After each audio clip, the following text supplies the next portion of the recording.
Stéphanie Rivoal, bonjour. Bonjour.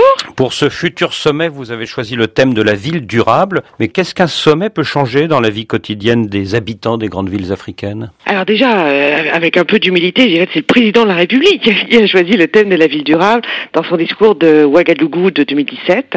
Je pense qu'un sommet qui va parler des solutions pour rendre les villes en France et en Afrique plus durables est particulièrement pertinent pour les citadins en France et en Afrique. Les sujets qu'on va aborder sont ceux de la vie de tous les jours, l'accès au logement, la mobilité, aux services essentiels, mais aussi à l'éducation, à l'emploi, à la sécurité, la présence du digital partout et notamment en Afrique. Donc je pense que c'est un thème qui touche particulièrement la vie des gens. La plus-value du sommet, ce sera ce que vous appelez la cité des solutions, c'est-à-dire un grand salon du business avec la présence de quelques 1000 entrepreneurs africains. Est-ce que c'est pour reconquérir toutes les parts de marché que la France a perdues, notamment au profit de la Chine? Pourquoi pas? On a cette ambition de venir rester un partenaire stratégique pertinent pour les Africains dans le domaine économique. On voit bien des nouveaux acteurs, les Chinois, mais aussi les Turcs, les Indiens. Il y a beaucoup aussi de pays africains, que ce soit le Maroc, l'Algérie, le Nigeria, l'Afrique du Sud. Donc c'est un marché compétitif. Il faut qu'on puisse soutenir les sociétés françaises, mais avec notre méthode. Une méthode avec un volet d'accompagnement de formation, un accent mis sur l'emploi local et évidemment des emplois qu'on espère durables, verts, d'où ce thème de la ville durable. Les métiers de la ville durable,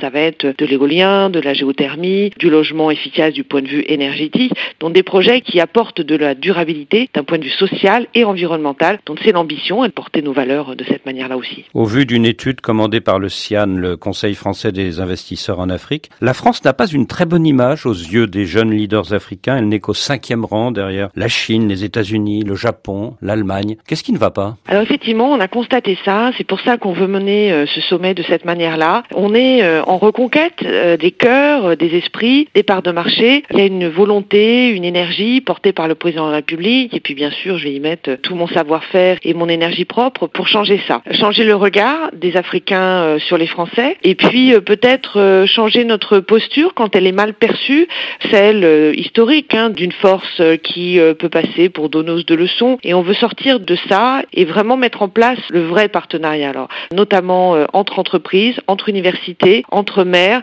Et c'est pour ça que ce sommet sur les villes durables va vraiment s'attaquer à tous ces échelons. Ce 28e sommet sera marqué aussi par des rendez-vous culturels et sportifs. Il y aura un match de foot entre champions africains et français. Mais au-delà de ces innovations, Stéphanie Rivoal, est-ce que la politique d'Emmanuel Macron n'est pas dans la continuité de celle de François Hollande? En février dernier, des avions français ont bombardé une colonne rebelle à la demande du président tchadien, Idriss Déby. Alors la continuité au niveau de la politique internationale, c'est tout de même une bonne chose de ne pas changer de relation avec les pays étrangers au rythme des présidents. Donc cette continuité de nos amitiés proches, de notre soutien indéfectible à certains pays africains depuis des décennies, notamment sur le plan militaire, bien évidemment, c'est une relation qui restera très longtemps. Donc nous sommes ce type d'amis-là, de pays proches, avec des relations très intimes avec certains pays, bien sûr. Donc cette ambition, cet état d'esprit reste le même. Maintenant, la nouveauté, notamment dans ce sommet, c'est de sortir de ces thèmes de crise, de sécurité, de lutte contre le terrorisme que nous poursuivons ensemble, bien évidemment, mais de parler aussi d'autre chose, de la force vive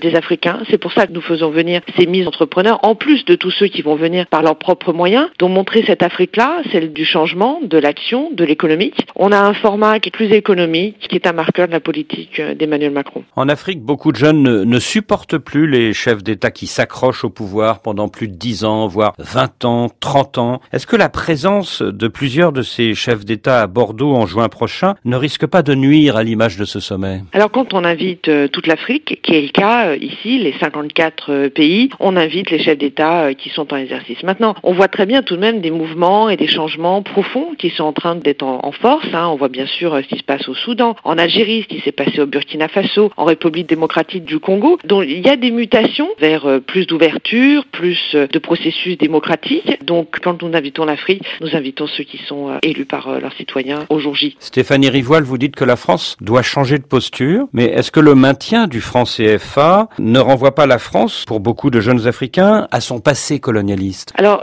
c'est pas du tout mon domaine d'expertise, mais si j'ai bien suivi, les pays africains ont décidé de créer cette monnaie, l'éco, qui a vocation à remplacer le franc CFA. Donc c'est une affaire africaine de savoir quelle monnaie ils veulent utiliser, de quelle manière, où se situeront les banques centrales. Et je pense qu'il y a quelque chose qui est en marche. Donc ça, c'est aux Africains de décider du processus de remplacement de cette monnaie. C'est aux Africains et peut-être aussi aux Français. Il reste 9 mois avant ce 28e sommet. Est-ce qu'on peut s'attendre d'ici là à une initiative de la part de Paris sur le franc CFA? Alors vraiment, comme je vous disais, pas du tout mon domaine d'expertise. Je sais juste que le président a salué cette volonté de créer l'écho, dont je pense qu'on est dans une politique d'accompagnement. La future monnaie ouest-africaine. Voilà. Stéphanie Rivoal, merci.